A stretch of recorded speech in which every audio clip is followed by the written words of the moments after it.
जय माता जी। मेरे प्यारे दोस्तों, आज हम आपको एक सुंदर कहानी सुनाते हैं। एक व्यक्ति को रास्ते में माँ जगदम्बा मिल गए। व्यक्ति उन्हें पहचान नहीं सका। माँ जगदम्बा ने पीने के लिए व्यक्ति से पानी मांगा। उस व्यक्ति ने बिना कोई प्रश्न किए झट से अपनी थैली से पानी निकाला और उन्हें दे दिया। माताजी ने जल पिया और फिर कहा, आज तुम्हारी आयु पूरी हो चुकी है और मैं तुम्हें बताने आई हूँ। ये सुनकर व्यक्ति का चेहरा सफेद पड़ गया। डर के मारे उसके पांव लड़खड़ा गए।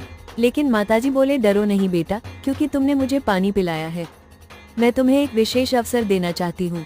माताजी ने एक डायरी उसके हाथ में थमा दी और कहा, इस डायरी में जो तुम लिखोगे वही सच हो जाएगा।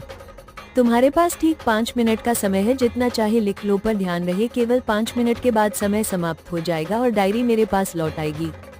समय कम है, लेकिन अब तो मेरी किस्मत मेरे हाथ में है। मैं सब कुछ बदल सकता हूँ। उसने जल्दी जल्दी डायरी खोली। शुरू की पहली लाइन लिखी थी, तुम्हारा पड़ोसी कल लॉटरी जीतकर करोड़पति बनने वाला है। व्यक्ति को ईर्ष्या हुई। उसने लिखा, लॉटरी रद्द हो जाए, वह गरीब ही रहे। दूसरी लाइन लिखी थी, तुम्हारा मित्र चुनाव जीतकर मंत्री बनने वाला है।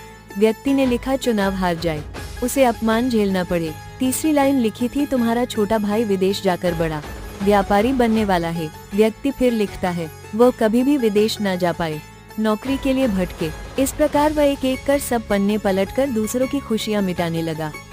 उसका मन ईर्ष्या और द्वेष से भर गया था। अंत में उसने डायरी का अंतिम पन्ना खोला। उसका अपना पन्ना था जहां लिखा था, अब तुम अपने जीवन का भविष्य तय करो। वो खुश हो गया। लेकिन तभी एक आवाज आई, बस तुम्हारा 5 मिनट का समय समाप्त हो चुका है। माताजी ने धीरे से डायरी उसके हाथ से ले ली और कहा, तुमने अपने जीवन का सबसे कीमती समय दूसरों का बुरा सोचने में बर्बाद कर दिया। ना स्वयं के लिए कुछ लिखा, ना अपने जीवन को सुधारने की कोशिश की। यह अवसर तुम्हें मैंने दिया था, पर तुमने अपनी दुर्बुद्धि से उसे खो दिया। अब पछताने से कुछ नहीं होगा। व्यक्ति फूट फूट कर रोने लगा कि और कहा कि हे माँ, मुझे एक मौका और दीजिए, बस एक बार। तब माताजी शांत स्वर में बोले, समय और अवसर दोनों यदि एक बार निकल जाए तो फिर लौट कर नहीं आते। यही सत्य है, यही धर्म है। और फिर माताजी अदृश्य हो गए। समय अनमोल है, इसे सोच समझकर उपयोग करो। ईर्ष्या और द्वेष जीवन को नष्ट कर देते हैं। यदि माताजी तुम्हें कोई शक्तियाँ देते हैं तो उसका उपयोग अपने और दूसरों के कल्याण के लिए करो। दूसरों का बुरा चाहने से तुम्हारा भला नहीं होता। जो व्यक्ति अपने भाग्य को सुधारने की जगह दूसरों को गिराने में समय लगाता है, वह अंत में अपने हाथों अपनी ही हार लिख देता है।